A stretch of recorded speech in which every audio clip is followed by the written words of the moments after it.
लोगों को एक्सप्लेन करेंगे नरेशन। स्टूडेंट आप लोग नरेशन पढ़ते आ रहे हैं। डायरेक्ट नरेशन जिसको हम हिंदी में कहते हैं प्रत्यक्ष कथन, इसे हम डायरेक्ट स्पीच भी कहते हैं, क्योंकि नरेशन और स्पीच का मतलब है कथन होता है। तो स्टूडेंट डायरेक्ट नरेशन का मतलब है कि जब वक्ता के द्वारा कहे हुए शब्दों को हम ज्यों कहते हैं उसी के शब्दों में प्रकट करते हैं, तो उसे हम डायरेक्ट नरेशन कहते हैं। यानी जो वक्ता ने बोला है, जैसा उसने बोला है, हम बिल्कुल उसी की शब्दों में जब एक्सप्रेस कर दें, व्यक्त कर दें, तो वो कहलाता है डायरेक्ट नरेशन या डायरेक्ट स्पीच। जैसे एग्जाम्पल के तौर पे मैं आपको बताऊं, she said to him, comma inverted commas begin, you are a good boy, full stop inverted comma close. तो यहाँ पे सी सेड टू हिम, जो उसने उससे बोला, उसे हमने कॉमा इन्वर्टेड कॉमास के अंदर लिख दिया। जैसा उसने बोला सेम वे में हमने उसे वैसे लिख दिया। तो ये क्या हो गया स्टूडेंट? डायरेक्ट नरेशन हो गया। यानी कुल मिला के कहा जाए कि जैसा उसने उससे कहा, उसे हमने बिल्कुल वैसे ही लिख दिया जैसा उसने कहा था। यानी वक्ता के द्वारा कहे हुए शब्दों को ज्यों कहते हैं उसी के शब्दों में व्यक्त करना, ज्यों कहते हैं उसी के शब्दों में प्रकट करना डायरेक्ट नरेशन या डायरेक्ट स्पीच कहलाता है। इसका दूसरा इनडायरेक्ट नरेशन, जिसे हम हिंदी में कहते हैं अप्रत्यक्ष कथन। इसमें क्या होता है स्टूडेंट? वक्ता के द्वारा कहे हुए शब्दों को हम ज्यों का त्यों प्रकट नहीं करते हैं। इसमें वक्ता के द्वारा कहे हुए शब्दों को हम अपने शब्दों में प्रकट करते हैं। यानी कहने का मतलब ये है, कहने का आशय ये है कि वक्ता ने जो कुछ कहा है उसे हम अपने शब्दों में कहते हैं। तो वक्ता के द्वारा कहे हुए शब्दों को जब हम अपने शब्दों में व्यक्त करते हैं तो उसे हम कहते हैं इनडायरेक्ट नरेशन यानी अप्रत्यक्ष कथन। इसी सेंटेंस को मैंने इनडायरेक्ट स्पीच में चेंज किया है। सी सेड टू को मैंने टोल्ड में बदल दिया। हिम कॉमा इन्वर्टेड कॉमास को हटा के कंजंक्शन दैट लगाया। यू सेकंड पर्सन का प्रोनाउन है ये, इसे मैंने अकॉर्डिंग टू ऑब्जेक्ट हिम के अनुसार ही में चेंज कर दिया और ऐसे हमारे को वाज वर्ड में चेंज कर दिया, आ गुड बॉय। तो ये हो गया इनडायरेक्ट नरेशन। तो स्टूडेंट याद रखिए, डायरेक्ट स्पीच से या डायरेक्ट नरेशन से इनडायरेक्ट नरेशन में बदलते समय हमें कुछ सावधानियां ध्यान में रखनी पड़ती है। सबसे पहली चीज तो ये कि जो डायरेक्ट नरेशन या डायरेक्ट स्पीच का सेंटेंस दिया जाता है उसमें हम देखते हैं कि वाक्य दो हिस्सों में बटा होता है।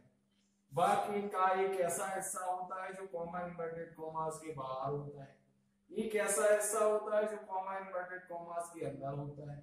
तो वाक्य का वह भाग जो कॉमा इन्वर्टेड कॉमास के बाहर हो उसे हम कहते हैं रिपोर्टिंग वर्ब। उसे क्या कहते हैं? रिपोर्टिंग वर्ब कहते हैं। शॉर्ट में उसको हम आरबी कहते हैं। और कॉमा इन्वर्टेड कॉमास के अंदर वाला भाग कहलाता है रिपोर्टेड स्पीच, या हम इसे कह सकते हैं रिपोर्टिंग स्पीच। इसे शॉर्ट में हम कह देते हैं आरएस। तो ये याद रखना है स्टूडेंट। जैसे मैं आपको बताऊं, रिपोर्टिंग वर्ब का सब्जेक्ट सी, वर्ब सेड और ऑब्जेक्ट हिम है। यहाँ पे रिपोर्टेड स्पीच का सब्जेक्ट यू है। आर ये वर्ब है, आर्टिकल है, गुड एडजेक्टिव है और बॉय नाउन। तो स्टूडेंट ये सब याद रखना है कि जब हम डायरेक्ट स्पीच के बाद को इनडायरेक्ट स्पीच में बदलेंगे तो सबसे पहले हम याद रखते हैं, सबसे पहला जो रूल नंबर 1 है वो है चेंज इन प्रोनाउंस। क्या है? Change in pronouns. Change in pronouns का मतलब है प्रोनाउन में परिवर्तन संबंधी नियम। तो स्टूडेंट प्रोनाउन में परिवर्तन संबंधी 3 नियम है। सबसे पहले हमें ये देखना है कि अगर हमारे आरएस के वाक्य में यानी रिपोर्टेड स्पीच के वाक्य में कहीं भी फर्स्ट पर्सन के प्रोनाउन आते हैं, फर्स्ट पर्सन में 2 प्रोनाउन होते हैं, आई मींस मैं और बी मींस हम। ये दोनों सब्जेक्ट हैं। आई मीन्स में ये सिंगुलर नंबर सब्जेक्ट है और ये प्लूरल नंबर सब्जेक्ट है। आई का ऑब्जेक्ट होता है मी और बी का ऑब्जेक्ट होता है अस। आई का पजेसिव होता है माई और माइन और बी का होता है आवर। और इसके बाद इनके रिफ्लेक्सिव प्रोनाउन आई का होता है माई सेल्फ और बी का होता है आवर सेल्फ। ये होते हैं स्टूडेंट रिफ्लेक्सिव प्रोनाउन। तो याद रखना है जब फर्स्ट पर्सन के प्रोनाउन यहाँ इस कॉमा इन्वर्टेड कॉमा के अंदर वाले वाक्य में आते हैं तो इन्हें हम रिपोर्टिंग वर्ब का जो सब्जेक्ट होता है यानी आरबी के सब्जेक्ट के अनुसार चेंज करते हैं। आरबी के सब्जेक्ट के अनुसार चेंज होंगे ये फर्स्ट पर्सन के प्रोनाउन। फर्स्ट पर्सन में मैंने बताया आई सिंगुलर नंबर सब्जेक्ट है और बी प्लूरल नंबर सब्जेक्ट है। इसके बाद आई का ऑब्जेक्ट पजेसिव और रिफ्लेक्सिव भी और बी का प्लूरल नंबर का ऑब्जेक्ट पजेसिव और रिफ्लेक्सिव भी इसी में आता है। तो आपको याद रखना है कि रिपोर्टिंग वर्ब फर्स्ट पर्सन के प्रोनाउन अगर कॉमा इन्वर्टेड कॉमा के अंदर वाले भाग में कहीं भी आते हैं तो जब आप उसे इनडायरेक्ट स्पीच में या इनडायरेक्ट नरेशन में चेंज करेंगे तो उसे रिपोर्टिंग वर्ब के सब्जेक्ट के अनुसार चेंज करेंगे। इसी तरह से स्टूडेंट जब सेकंड पर्सन के प्रोनाउन आए तो उसे इनडायरेक्ट स्पीच में चेंज करने के अलग रूल है। स्टूडेंट मैं आपको बता दूं सेकंड पर्सन का जो सब्जेक्ट होता है वो यू होता है और यू का ऑब्जेक्ट भी यू ही होता है और उसका पजेसिव होता है योर और रिफ्लेक्सिव होता है योर से। तो ये याद रखना है आपको। देखिए यू मैंने बताया ये सब्जेक्ट है और यू ऑब्जेक्ट है। योर सेल्फ योर ये पजेसिव है और योर सेल्फ क्या है रिफ्लेक्सिव है। तो ये आपके सेकंड पर्सन के प्रोनाउन है। इसे बदला जाता है रिपोर्टिंग वर्ब के ऑब्जेक्ट के अकॉर्डिंग। जो रिपोर्टिंग वर्ब का ऑब्जेक्ट होगा उसके अनुसार इसे बदला जाएगा। और इसके बाद स्टूडेंट थर्ड पर्सन में जो प्रोनाउन होते हैं वो होते हैं ही सी इट और दे। ये थर्ड पर्सन के प्रोनाउन है स्टूडेंट और इनको इनडायरेक्ट स्पीच में जब हम चेंज करते हैं तो इनमें कोई परिवर्तन नहीं होता। नो चेंज ये बदलते नहीं है इनमें कोई परिवर्तन नहीं होता। ही आपको पता है ये थर्ड पर्सन का सिंगुलर नंबर है। इसे हम कहते हैं थर्ड पर्सन का सिंगुलर नंबर और मैस्कुलिन जेंडर है और ये थर्ड पर्सन का सिंगुलर नंबर फेमिनिन जेंडर है और इट ये भी थर्ड पर्सन का है। इसे हम कहते हैं न्यूट्रल जेंडर है और ये थर्ड पर्सन का प्लूरल नंबर है दे। तो स्टूडेंट ही का ऑब्जेक्ट होता है हिम और इसका पजेसिव होता है हिज और इसका रिफ्लेक्सिव हिमसेल्फ होता है। सी का ऑब्जेक्ट होता है हर इसका पजेसिव हर और रिफ्लेक्सिव हरसेल्फ होता है। इट का ऑब्जेक्ट होता है इट्स इसका रिफ्लेक्सिव इसका पजेसिव इट्स और रिफ्लेक्सिव इटसेल्फ होता है। दे का ये प्लूरल नंबर है थर्ड पर्सन का। इसका ऑब्जेक्ट होता है दे का देम इसका पजेसिव होता है देयर और रिफ्लेक्सिव होता है देम से। तो ये थर्ड पर्सन के स्टूडेंट अगर कहीं भी कॉमा इन्वर्टेड कॉमा के वाक्य में अगर ये थर्ड पर्सन के प्रोनाउन आते हैं तो इनमें कोई चेंज नहीं होता है। इसके लिए स्टूडेंट एक वर्ड है SON सन। तो मैं आपको बताऊं एस के नीचे फर्स्ट ओ के नीचे सेकेंड और एन के नीचे थर्ड। ये अगर आप याद रखें तो आपको प्रोनाउन संबंधी नियम जो है कभी भूल नहीं सकता है। हमेशा आप इसे याद रखिए। देखिए फर्स्ट पर्सन के प्रोनाउन अकॉर्डिंग टू एस का मतलब है सब्जेक्ट। ये काय के अनुसार चेंज होते हैं। आरबी का सब्जेक्ट रिपोर्टिंग वर्ब का सब्जेक्ट और सेकंड पर्सन के ऑब्जेक्ट। ऑब्जेक्ट का मतलब कर्म, जो रिपोर्टिंग वर्ब का कर्म होगा उसके अनुसार ये चेंज होगी।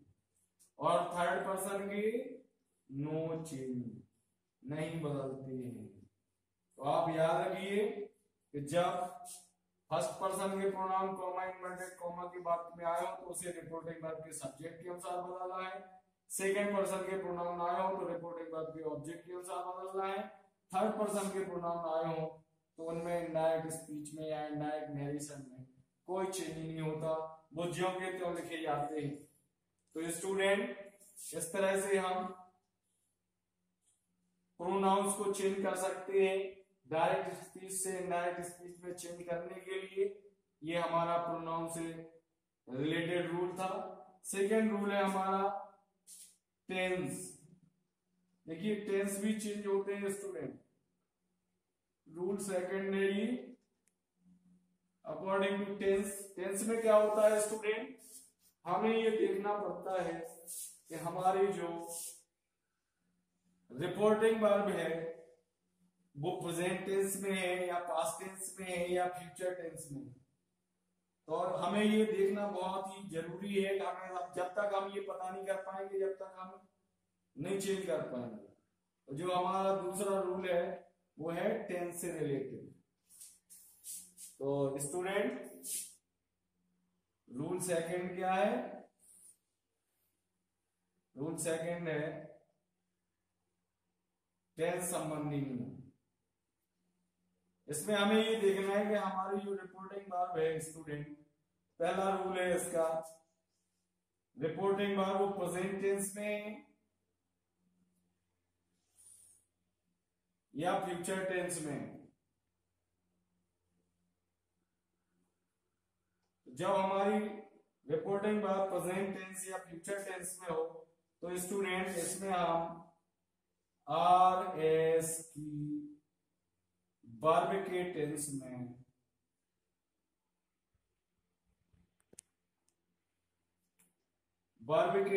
में परिवर्तन नहीं करते हैं।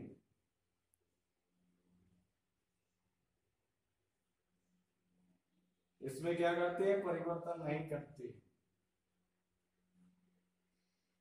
ये याद रखने योग्य बात है, जब रिपोर्टिंग वर्ब प्रेजेंट टेंस या फ्यूचर टेंस में हो तो आरएस की वर्ब का जो टेंस होगा वो नहीं बदलेगा। जैसे मैं कहूं, यहां लिखा मैंने राम सेज,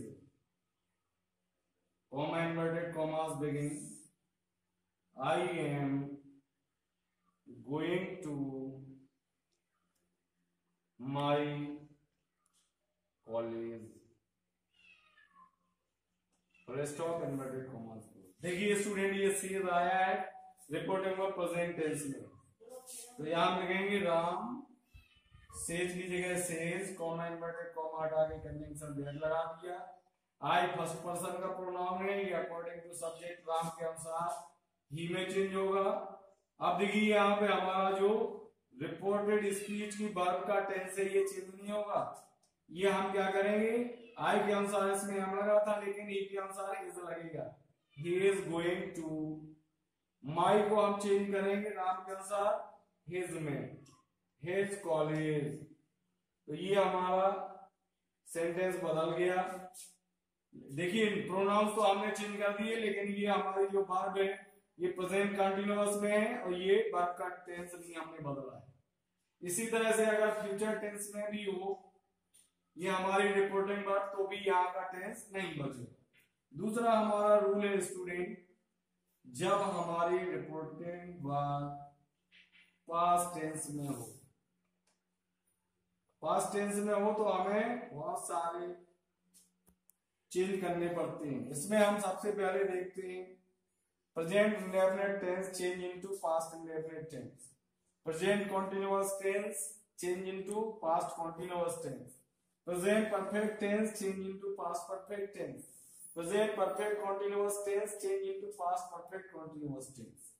तो इस कहने का मतलब ये है, कहने का आशय ये है स्टूडेंट कि प्रेजेंट के चारों, पास्ट के चारों टेंस में बदल जाती है, यानी प्रेजेंट इंडेफिनिट पास्ट इंडेफिनिट में, प्रेजेंट कंटीन्यूअस पास्ट कंटीन्यूअस में, प्रेजेंट परफेक्ट पास्ट परफेक्ट में, और present perfect continuous past perfect continuous tense में बदल जाता है।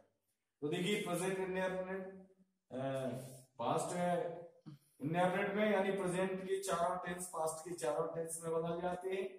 इसी तरह से स्टूडेंट अब पास्ट टेंस का नंबर आता है तो पास्ट इंडेफिनिट बदलता है हमारा पास्ट परफेक्ट टेंस में, और पास्ट कॉन्टिन्यूअस बदलता है हमारा पास्ट परफेक्ट कॉन्टिन्यूअस टेंस में। और इसके बाद पास्ट परफेक्ट और पास्ट परफेक्ट कॉन्टिन्यूअस टेंस की क्रिया का टेंस नहीं बदलता है। यानी कहने का मतलब ये है कि अगर हेड आया है तो हेड ही लिखा जाएगा, अगर हेड भी ना आया है तो हेड भी की जगह हेड भी नहीं लिखा जाएगा। और इसके बाद हमारा टेंस आता है फ्यूचर। फ्यूचर में क्या होता है स्टूडेंट, आई बी के साथ हम क्या करते हैं, आई बी के साथ सेल को हम शुड में बदल देते हैं, और आई बी को छोड़कर जितने अन्य सब्जेक्ट है उनमें हम बिल को गुड में बदल देते हैं। और इसी तरह से मॉडल वर्क में वगैरह में कैन को हम गुड में बदल देते हैं, मे को माइट में बदल देते हैं, लेकिन शुड मस्ट तथा और टू नहीं बदलते हैं, वो ज्यों के त्यों रहते हैं। इसी तरह से मान लीजिए एज एम आर होती है तो एज एम आर को हम वॉज वर में बदल देते हैं, अगर वॉज वर होता है तो वॉज वर को हम हेड बीन में बदल देते हैं। इसी तरह से एज एफ को हम हेड में बदल देते हैं, है ना। इस तरह से हम टेंस में बदल देते हैं। लेकिन स्टूडेंट टेंस संबंधी नियम के कुछ अपवाद भी है। अपवाद ये है कि अगर हमारा टेंस रिपोर्टेड स्पीच का जो वाक्य दिया गया है, अगर वो कोई यूनिवर्सल ट्रुथ या हैबिचुअल फैक्ट या कोई हिस्टोरिकल फैक्ट या कोई प्रॉब्लम एक्सप्रेस कर रहा है, तो हम ऐसी स्थिति में चाहे भले ही हमारी रिपोर्टिंग वर्ब पास्ट टेंस में हो, ऐसी स्थिति में हम रिपोर्टेड स्पीच की वर्ब का टेंस नहीं बदलते, क्योंकि उसमें यूनिवर्सल ट्रुथ रहता है, हैबिचुअल फैक्ट रहता है, हिस्टोरिकल फैक्ट रहता है, या कोई प्रॉब्लम रहती है। तो ऐसी कंडीशन में हमारी रिपोर्टिंग वर्ब के पास्ट टेंस में होते हुए भी हम रिपोर्टेड स्पीच की वर्ब के टेंस में कोई चेंज नहीं करते हैं, क्योंकि ये इस नियम का अपवाद है। इसके बाद स्टूडेंट अगला रूल है हमारा, अगर रूल नंबर जो 3 है वो है कि अगर हम हमारे जो डायरेक्ट नरेशन या डायरेक्ट स्पीच का वाक्य उसमें कोई समीपता प्रकट करने वाला शब्द आया हो, तो हम उसे इनडायरेक्ट स्पीच में दूरी प्रकट करने वाले शब्द में बदलते हैं। जैसे मान लीजिए हेयर आ गया तो हमने हेयर को देयर में बदल दिया, नाव आ गया तो नाव को देर में बदल दिया, अगर हमने 10 आया तो 10 को 100 में बदल दिया, अगर हमने कम आया तो कम को गो में बदल दिया, अगर हमने टुडे आया टुडे को दैट डे में बदल दिया, अगर टू नाइट आया तो दैट नाइट में बदल दिया, अगर यस्टरडे आया तो द प्रीवियस डे या द डे बिफोर में बदल दिया। इसी तरह से टुमारो आया तो टुमारो को हमने द फॉलोइंग डे या द नेक्स्ट डे में बदल दिया। इसी तरह से लास्ट आया तो लास्ट को द प्रीवियस में बदल दिया, अगर हमारा नेक्स्ट आया तो नेक्स्ट को हमने द फॉलोइंग में बदल दिया। लेकिन स्टूडेंट इतना याद रखना है, कम को हम गो में तभी बदलते हैं जब कम के बाद और भी बदलने वाले शब्द आए। अगर कम के बाद और पीछे कोई बदलने वाला शब्द आया है तो हम कम को गो में बदलेंगे, अगर पीछे बदलने वाला शब्द नहीं आया है तो कम का कम ही रहता है, फिर हम कम को गो में नहीं बदल सकते। इसी प्रकार स्टूडेंट हम दिस को दैट में तभी बदलते हैं जब हमारा जो दिस है वो कोई ऐसी वस्तु या कोई चीज ऐसी को ना प्रदर्शित करता हो जो वक्ता के सामने हो। अगर वक्ता के सामने कोई चीज है और दिस है तो हम ऐसी स्थिति में हम उसको दिस में ही लिखते हैं, दिस को दैट में नहीं बदलते। अगर वक्ता के सामने वो चीज ना हो तो हम दिस को दैट में बदल सकते हैं। तो स्टूडेंट इसके बाद हमारे रूल नंबर 4 है।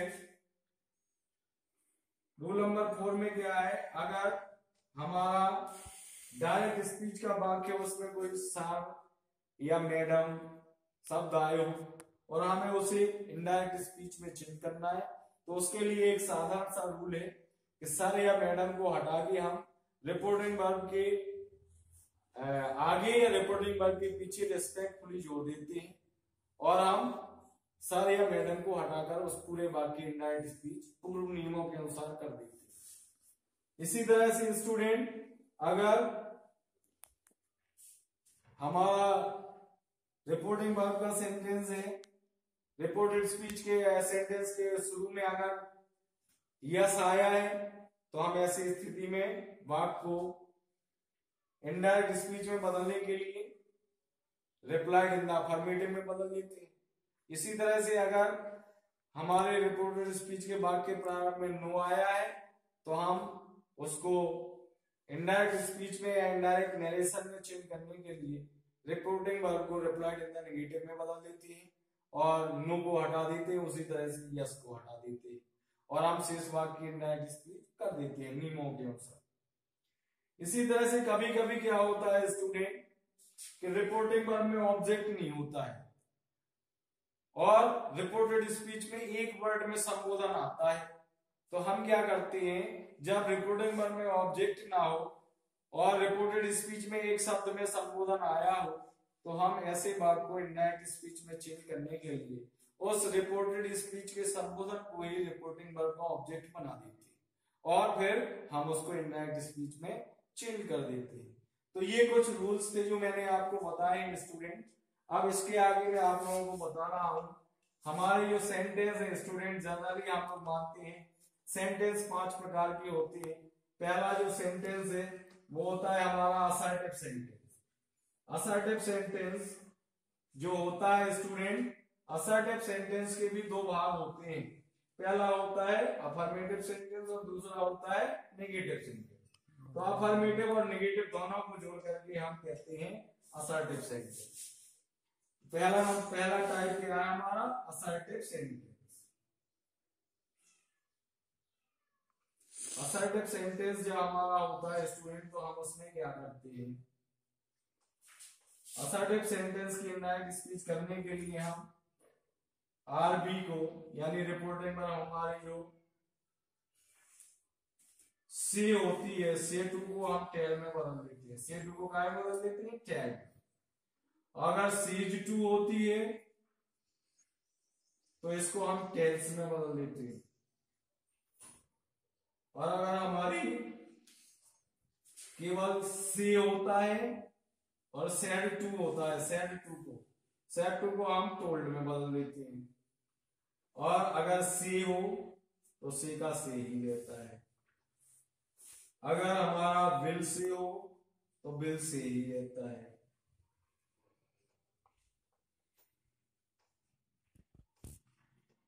अगर सैड हो तो सैड का सैड ही रहता है। इसमें क्या करते हैं हम दूसरे नंबर पे स्टूडेंट, पहले नंबर पे तो हम ये रिपोर्टिंग वर्ब चेंज कर देते हैं, दूसरे नंबर पे इसमें कंजंक्शन दैट लगाते हैं, तीसरे नंबर पे हम जो हमने नियम बताया स्टूडेंट के फर्स्ट पर्सन का प्रोनाउन हो तो उसे रिपोर्टिंग वर्ब के सब्जेक्ट के अनुसार बदलिए, सेकंड पर्सन का प्रोनाउन हो तो उसे रिपोर्टिंग वर्ब के ऑब्जेक्ट के अनुसार बदलिए, थर्ड पर्सन का प्रोनाउन हो तो उसमें कोई चेंज नहीं होता, वो बदलेंगे। इसके बाद हम सारे सेंटेंस की इनडायरेक्ट स्पीच कर देंगे। तो हम इस तरह से अफर्मेटिव सेंटेंस की इनडायरेक्ट स्पीच कर सकते हैं। इसके बाद हमारा दूसरा टाइप है वो है इंटेरोगेटिव सेंटेंस।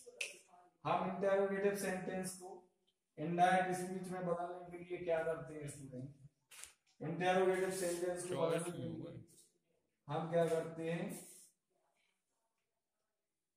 इंटेरोगेटिव सेंटेंस भी हमारे स्टूडेंट दो प्रकार के होते हैं।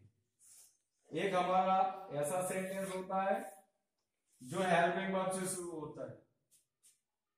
पहला हमारा starting from helping verb, 25 minute हो गए, स्टार्टिंग फ्रॉम हेल्पिंग वर्ब,